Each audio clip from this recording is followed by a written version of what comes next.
Sciatica is one of the most common conditions among the general population. Around 40% of people will experience it in their lifetimes.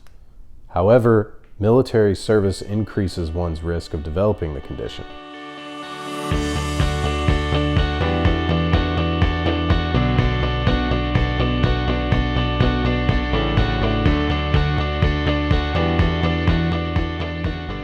As previously mentioned, 4 out of 10 people will experience some form of sciatica in their lifetime. Most of the time, it will be temporary or manageable, but chronic and more severe forms can be debilitating. As a matter of fact, veterans are 12.2% more likely to suffer from sciatica. I'm Zack Evans, a VA accredited attorney at Woods & Woods, a law firm that represents veterans in their VA disability appeals. Today, we are talking about VA disability claims for sciatica.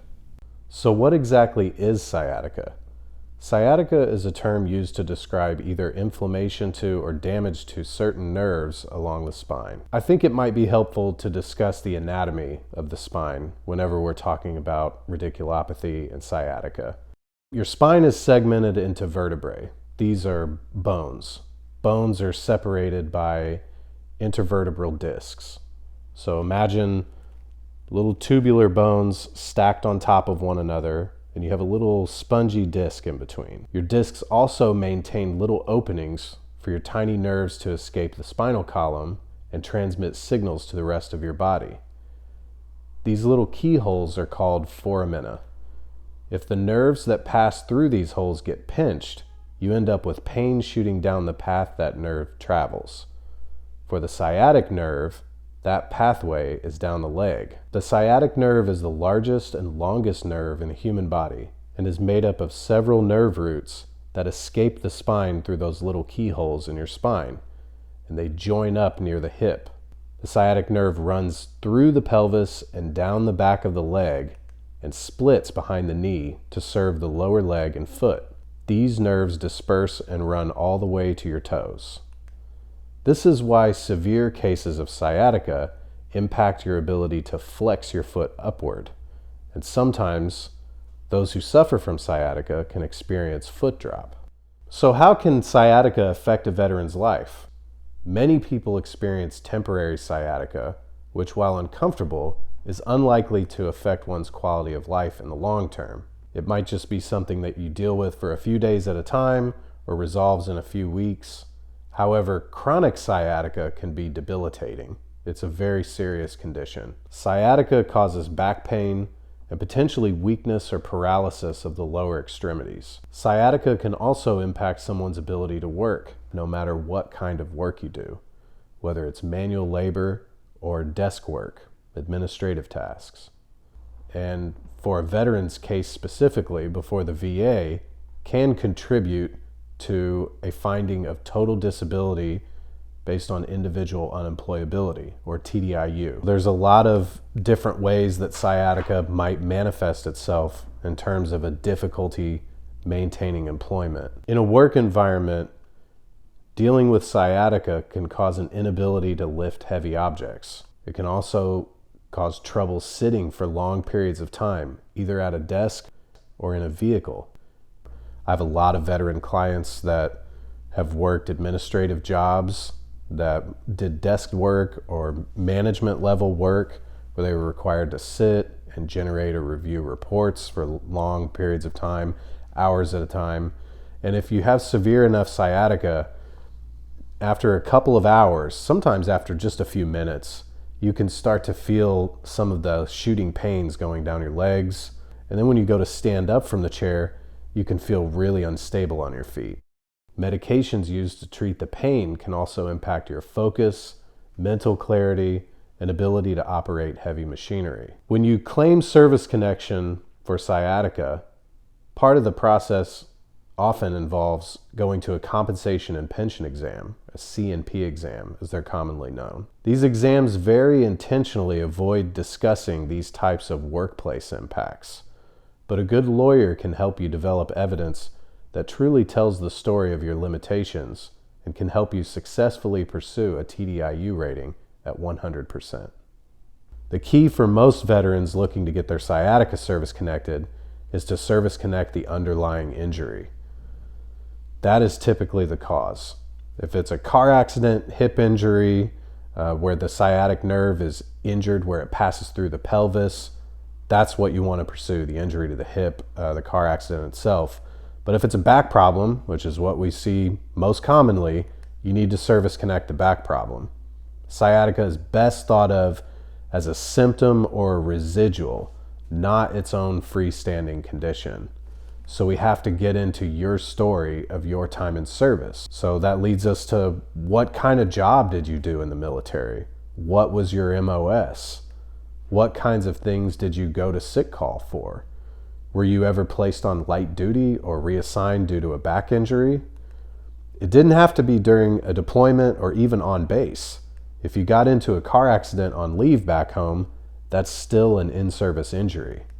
If you re-injured your back after service during a civilian occupation, don't think you can't win your case. I've won those too. The key is telling your story about when all of this started, especially if you had on and off problems with it over time.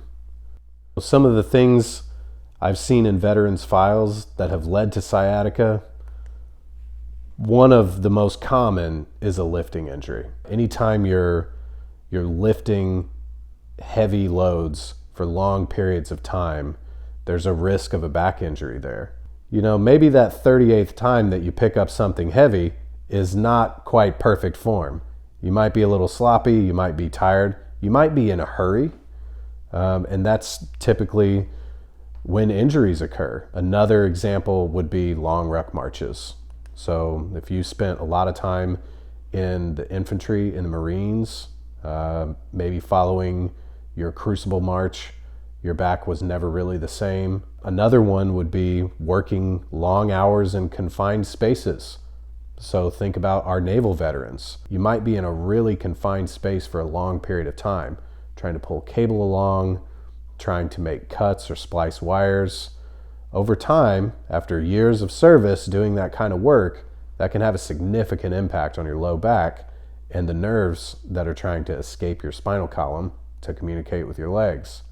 Another type of injury that I see in service for my veteran clients are impact injuries.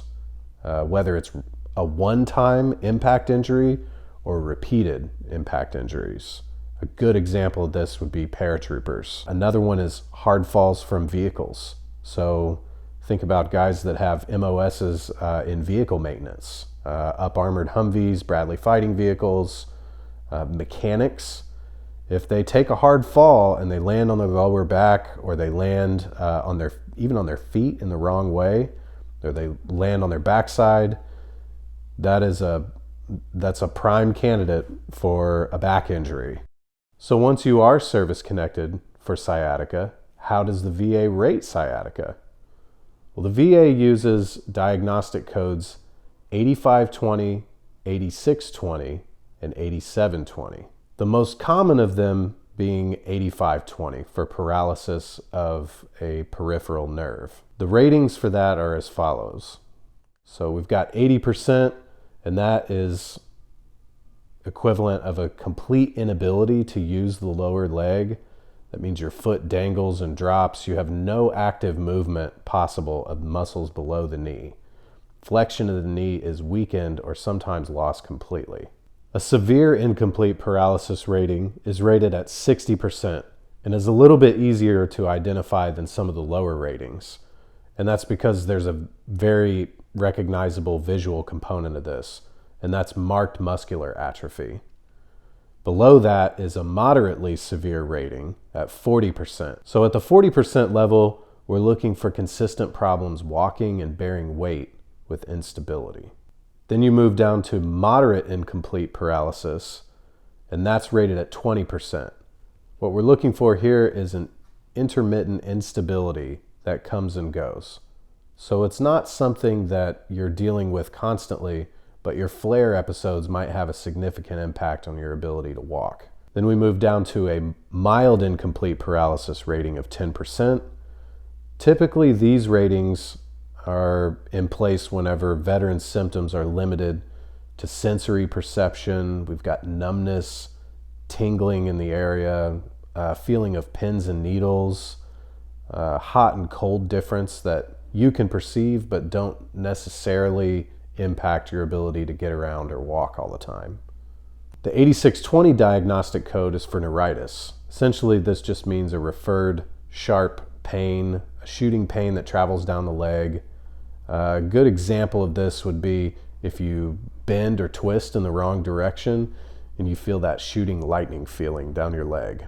That would be a good example of a neuritis type of pain. The 8720 diagnostic code is for neuralgia. Essentially, this is an inflamed nerve. Sometimes even after surgical intervention, it doesn't resolve. What should you expect if you have a C&P exam set for your sciatica? Usually these C&P exams will be called a peripheral nerve exam. If you're already service connected, you need to keep track of your sciatica and how it is impacting you. The reason the onus is going to be on you to keep track of this and to bring this story out is because the C&P examinations don't do a very good job of capturing what it's like to live with sciatica, or especially to try to work through sciatica. I'd encourage you to journal any of these changes. If it's getting any worse, if it flares in the morning, or if it's bad at night, if the pain becomes more persistent, write that down. If it's worse after being on your feet, write it down. If you have episodes where your leg becomes increasingly unstable, write it down. As we discussed when I was going over ratings, your subjective symptoms will drive the severity findings. The reason for that is the types of severity and their levels, whether mild, moderate, moderately severe, or severe, they're not well defined in the Code of Federal Regulations. C&P examinations for sciatica will involve assessing levels of pain with range of motion. They might perform a straight leg raise test where you lay on your back and then the examiner will ask you to raise your legs straight, trying to get you to a 90-degree angle, and then they'll record the onset of your pain, at what angle that starts. There will be some sensation testing to test some of the pin and needle type of feeling, to test and see if you have good sensation in your feet or in your legs.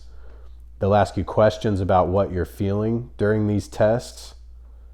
But again, because the diagnostic code is so subjective in this area of assessing severity, you want to be as detailed as possible. Don't be a tough guy in these exams. Tell the truth. If it hurts, say that. If you have journaled your symptoms, I'd recommend making photocopies of your journal entries and providing them to your examiner. If you have a C&P exam coming up for your sciatica or for any other condition, I would encourage you to check out our YouTube page. We do have other videos out there that discuss C&P exams and can give you some helpful information that might set you at ease, just so you have a plan of attack when you go in.